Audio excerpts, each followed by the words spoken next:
Good. All right. Thank you, Jack. Much appreciated. Okay. Tonight we continue discussing the parasha. Tonight's class, two very nice dedications. First of all, dedicated in honor of the president of Bet Torah, Eli Harari, somebody who's carrying the burden of the shul on his shoulders at a very difficult time. So, Eli, we thank you for everything that you're doing. It's a very difficult time to be in a leadership position, and we very much appreciate all of your efforts. And that dedication was made by Jack's Callan family, so thank you, Jack. Also, dedication in honor of all of the rabbis and teachers of Bet Torah who have tirelessly kept the Kahal together during this hard time. We love and appreciate you. Donated by the Bet Torah Young Adults. So thank you very much for the young adults, that beautiful dedication. Tonight we discuss Perashat Bamidbar. I just want to pull up our sources as we always do.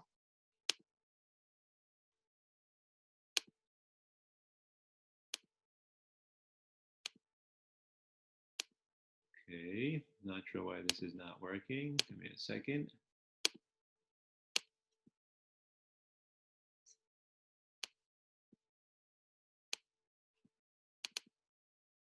Okay, let's see if that works now.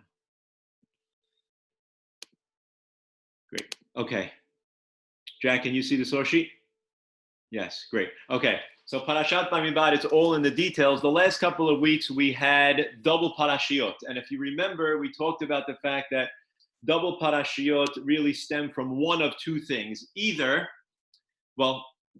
generally it stems from the fact that we have too many parashiot and not enough weeks. There's 54 parashiot in the Torah and only 52 weeks in the year. So by definition, we automatically have to have 2 weeks that are a double parasha, and sometimes we have holidays falling out on Shabbat, so we read the parasha for the holidays. And so we need to double up parashiot to make up for that time. Usually parashiot are linked together based on a thematic connection. And the last couple of weeks we've discussed Tazri HaMesorah, Haremot Kedoshim, thematic connections between the double parashiot. Happens to be last week's parasha is not necessarily because of a thematic connection as much as it is to allow for a calendar significance. As I mentioned, that one of the reasons we have double parashot is because the rabbis, when they put together the calendar, wanted certain parashot to be read at certain points in the year. And we want to make sure that Parashat Bamidbar gets read before the holiday of Shavuot. And hence we backed up. We had a double parasha last week, so that Bamidbar could happen this week as Shavuot is coming up next week. And that is based on a Gemara, which we'll read together. So we see the original source and try and figure out why is it that Parashat Bamidbar is so important that it gets read before Shavuot. So the Gemara reads, Tanya Rabbi Shimon ben Elazar Omer, Ezra HaSofer, Ezra was the leader of the Anshe Knesset HaGdolah. He brought the Jewish people back after the exile.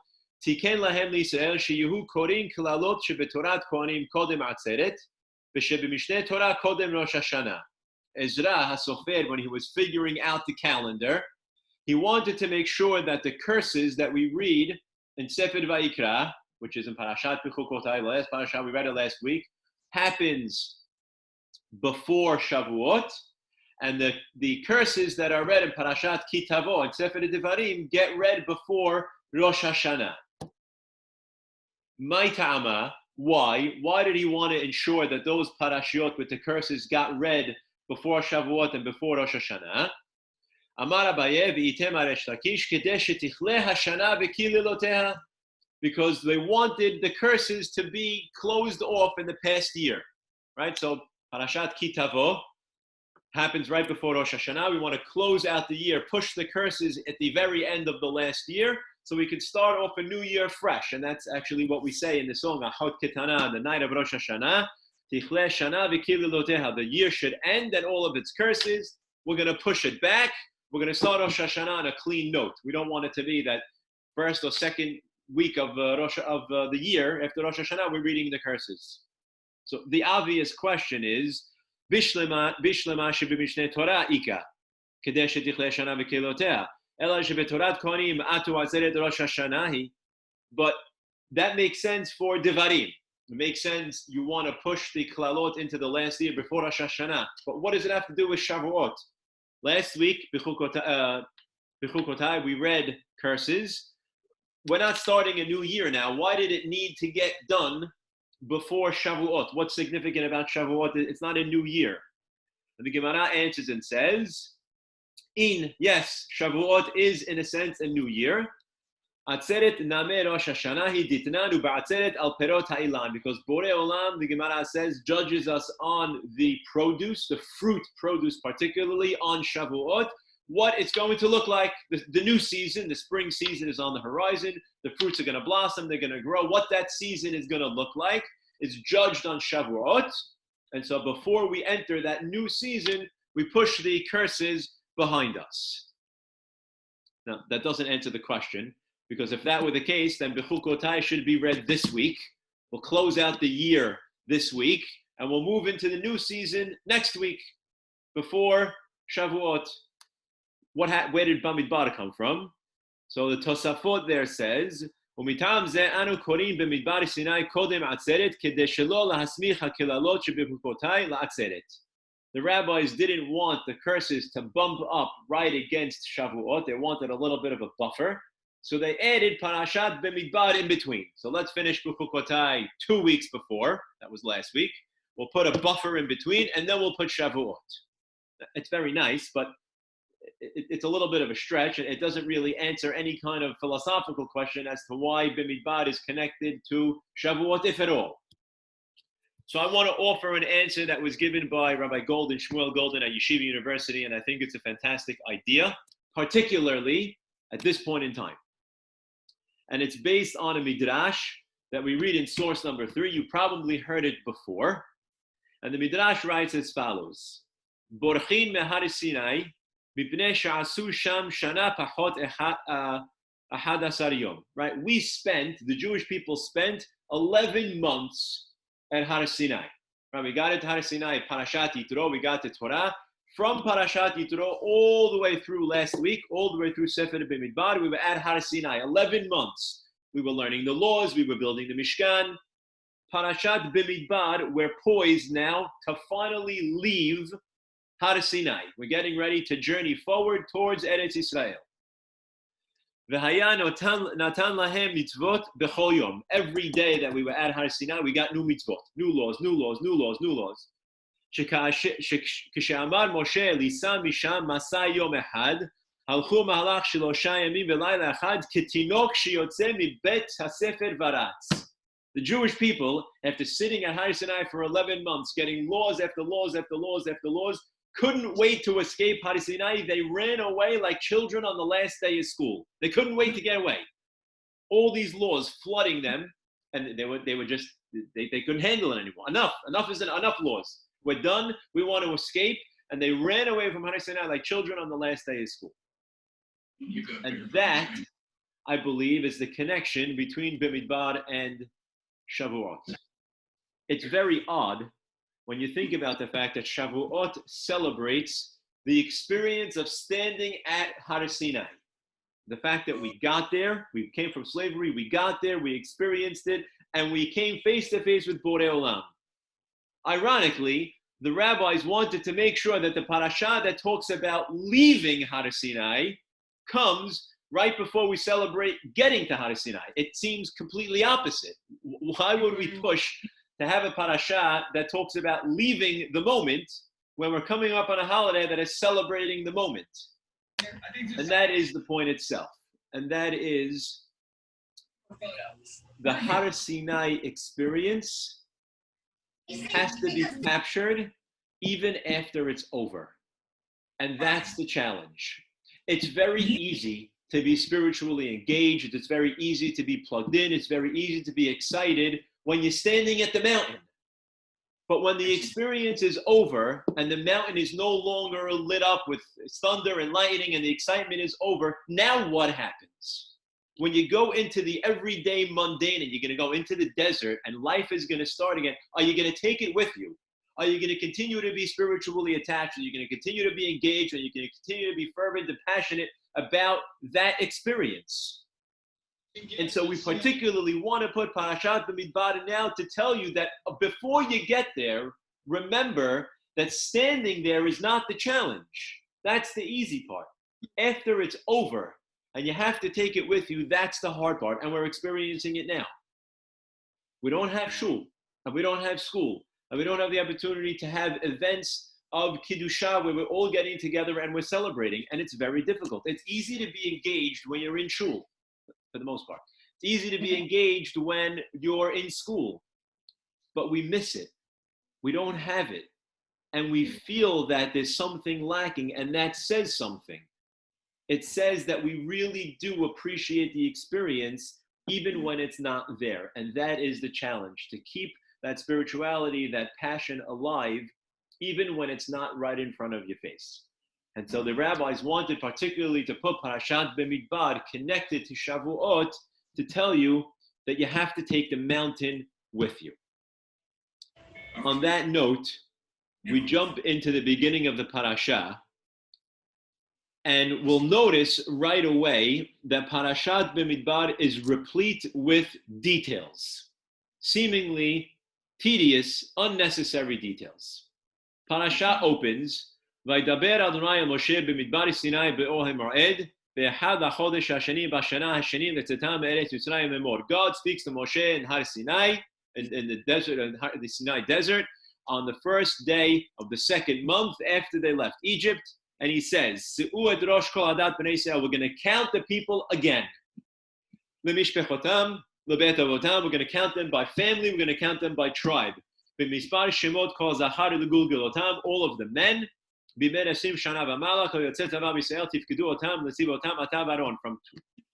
from 20 years and up. All the people that can be in the army, we're going to get a count. So the first part of the parasha counts the people again, every tribe, every family, and we're given the number of every tribe, how much they were. Mind you, we already counted the people several times before. The last time we did so was in Perashat Kitisa. Everybody gave half a shekel. We counted the people and we got a total number, 603,000+ people, or men between the ages of 20 and 60. Why are we doing it again? Not only are we doing it again, but this time we're changing it. This time we're doing it by tribe, by family.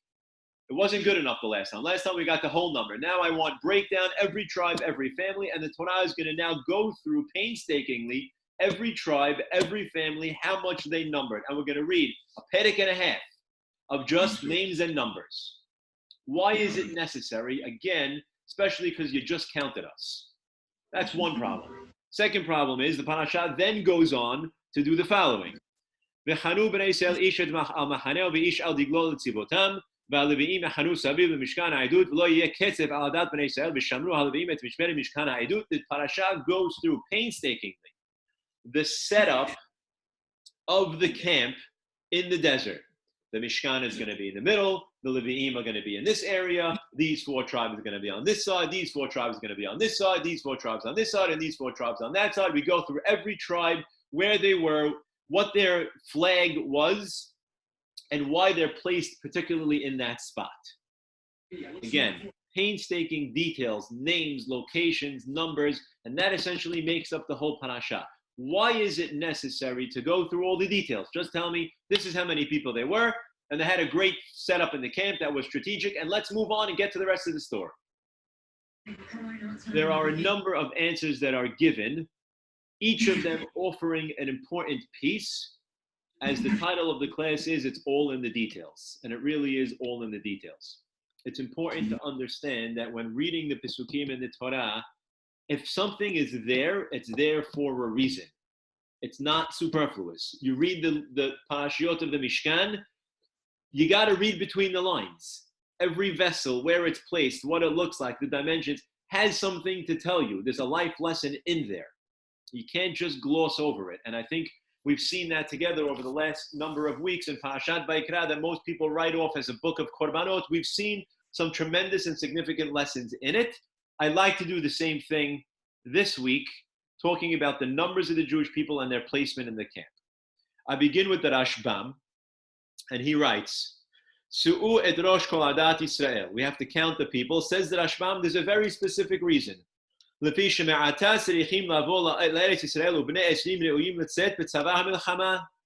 know why they're counting the people again, particularly the men between the ages of 20 and 60? because we're getting ready to conquer Eretz Yisrael. We're getting ready for war. And we have to know how many able-bodied men we have to conquer the land. It's a very pragmatic reason on the outset. But there's something there, philosophical as well, a message of Borei Olam. And that is, Borei Olam is telling the Jewish people, guys, the miraculous living that you had for the last year plus, that's over. Right, at this point in time, we're not assuming 40 years traveling in the desert with man continuing to fall in the Ananei Kavod. As far as we know, from this point on, 11 days we're in Israel, and then it stops. The miraculous existence is no longer. God is telling the Jewish people, now you're on your own. You can't rely on the miracles anymore. You got to do your hishtadlut. Man has to step up. But understand, of course, that there is a partnership between God and the Jewish people, between God and men, and we have to meet each other halfway. Yaakov Avinu, when he was going to fight Esav, he did both.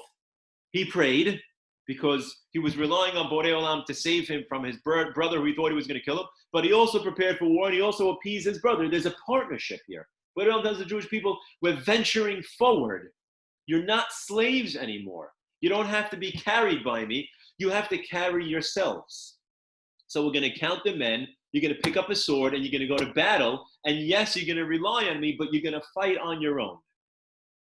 Which speaks to a second idea, which is in source number 6, and that is the camp was set up in a particular fashion for the following reason, and I'm going to tie it back to the last one in a second. Oh, Jack, you wanted me to put on the speaker view, but I didn't do that. I'm sorry. Says Rabbeinu Bahye, v'yitachen lefaresh, sheken Yisrael nita'avu l'degalim b'ma'amad hakadosh, k'shera'u sham degalim shel malachei hasharet. V'darshu razal b'shir hashirim rabah, sheba hakadosh baruch hu l'sinai im malachei hasharet asuyim degalim.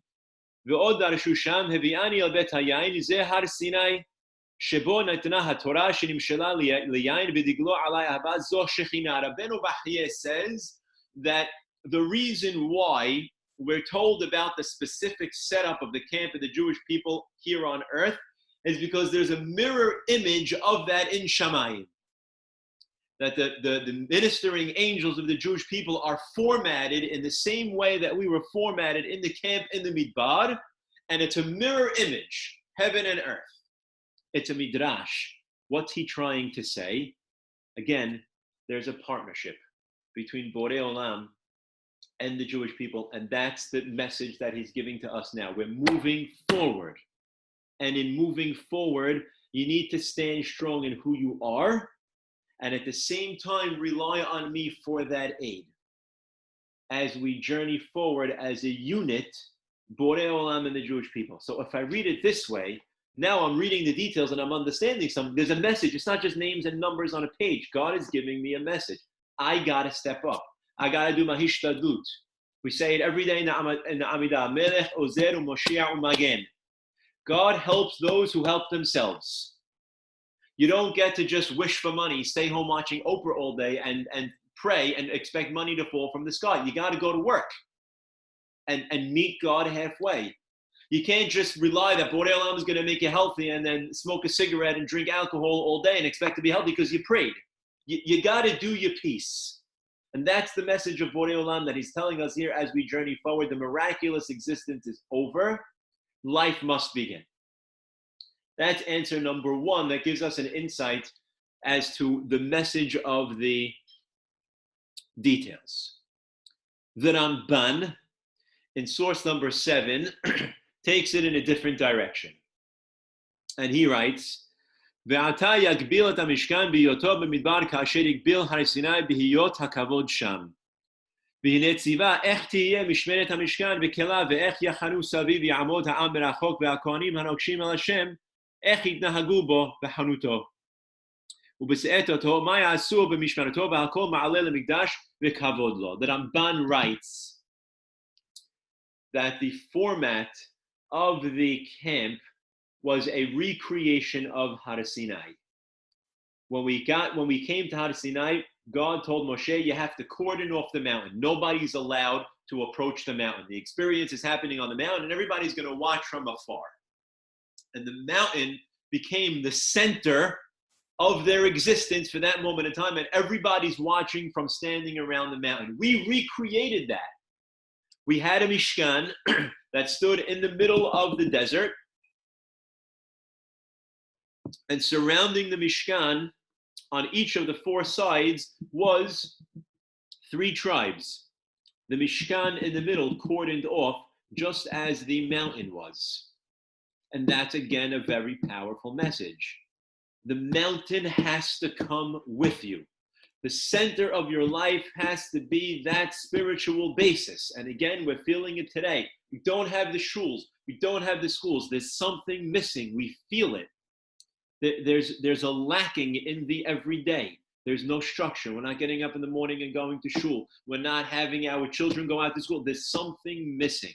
The center, the foundation of the Jewish people, the mountain, is not there anymore. And that's the message of the way that we were set up in the desert. The spiritual existence, the mountain, the Mishkan, sits at the center of your life, and it moves with you at any and all times. And if it's not there, you feel the difference, and we're feeling it right now. And so, yes, the Torah will go through painstaking detail to tell me where everybody sits so that you understand that you will surround that mountain, and that will be the center of your life. I move on to 2 more answers, the last of them in source number 9 being the most significant. But for now, we look at source number 8. The Kli Yakar, commenting on the details, writes, Tam l'seder adigalim al zeh ha'ofen, kevar dibru bo harishonim ish lefi sichlo. He says this has already been commented on. והקרוב אליי לומר בזה שהם על סדר ד' מדרגות הכוללים כל שלמות אנושי, והם קניין החוכמה, ואחריה קניין המידות, ואחריהם קניין הגבורה, ואחר כולם קניין העושר. Says the Kli Yakar that the tribes that were set up on each of the sides, each tribe represented another one of the important traits in success. And they are 4. They are chokhmah, wisdom, midot, character, gevurah, strength, and osher, wealth. And every side of the box had a tribe that represented one of those things. If you want to be successful in your journey of life, says Borei Olam, other than keeping spirituality centered in the middle, there's 4 things you need to have. You need to have wisdom. You need to be a perpetual learner. You need to seek knowledge. You need to constantly be learning. At no point in your life, no matter who you become or how old you get, can you say, I'm done learning. Chokhmah is a perpetual pursuit. That is an ingredient in success, and it must escort you on your journey through life. The second is character, reputation. We've talked about it before. Other than wisdom, you need to have a reputation that precedes you. You want to be successful? Your name must be synonymous with chesed. It must be synonymous with good things. It must be synonymous with a person who is of sterling character. After that is gevurah. Gevurah could be understood in many ways. In particular, in this sense, it means not physical strength, but emotional strength.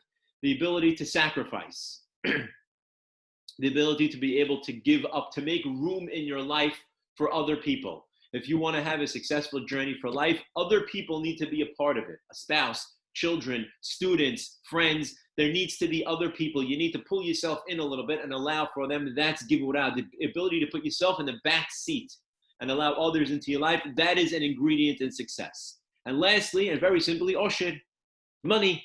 Money is a fact of life, and we all need to have that wealth. We all need to have financial stability.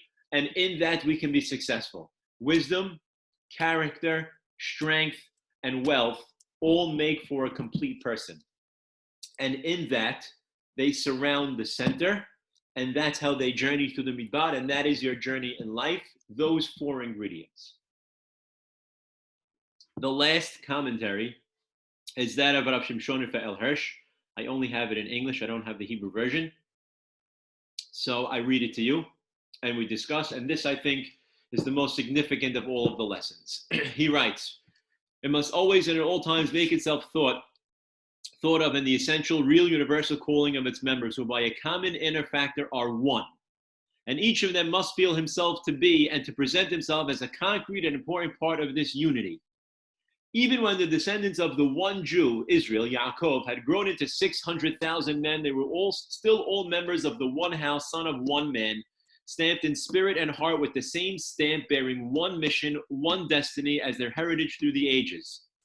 And in the midst of this fundamental sameness and unity, and under its influence, the greatest diversity of tribal and family specialties of traits and dispositions was diligently and carefully nurtured, so that, as we repeatedly pointed out in Perashat, the one great task of humanity, as shown by the Torah, is to be demonstrated as a model for the whole human race, as being in no way dependent on any specialty, but applies to, to every diversity of character, tendency, profession, or position in life. When the Jewish, and this goes back to at the beginning, when the Jewish people came to Har Sinai, the Pasuk said very famously, they got to the desert and they camped. And the Jewish people camped there. The anomaly in the Pasuk is the grammatical problem of Vayichan, which means and he camped in the singular. It should be Vayahanu and they camped. We were millions of people. Why is it in the singular? Says Rashi famously, Vayichan Sham Yisrael ki ish echad belev echad aval she'ar kol hachaniyot b'tarumot u'b'machaloket. At that moment in time, they were like one person. There was a certain unity that was required for them to be able to get the Torah. And that was accomplished at Har Sinai. But now we're leaving. And when we leave, there needs to be not a celebration of unity, there needs to be a celebration of diversity. I mentioned in the beginning that when we counted the Jewish people the first time, we counted them as a whole group, 603,000+ people. We counted the whole group. Now we're counting them by tribes and by family, and we're getting individual counts of those tribes and those families. When we got there, we were a unity, we were a united nation, and we celebrated our unity. When we leave, we are celebrating our diversity. There are families that make up this unit of a nation. There are individuals that make up each of those families, and each of those families make up those tribes, and those tribes make up the nation, and each of those tribes and families, individuals are different. And hence, each one had their own flag, and each one had their own location, and each one had their own way of journeying, because we celebrated diversity, because one and the same are not one and the same. We are meant to be one, but we are not meant to be the same.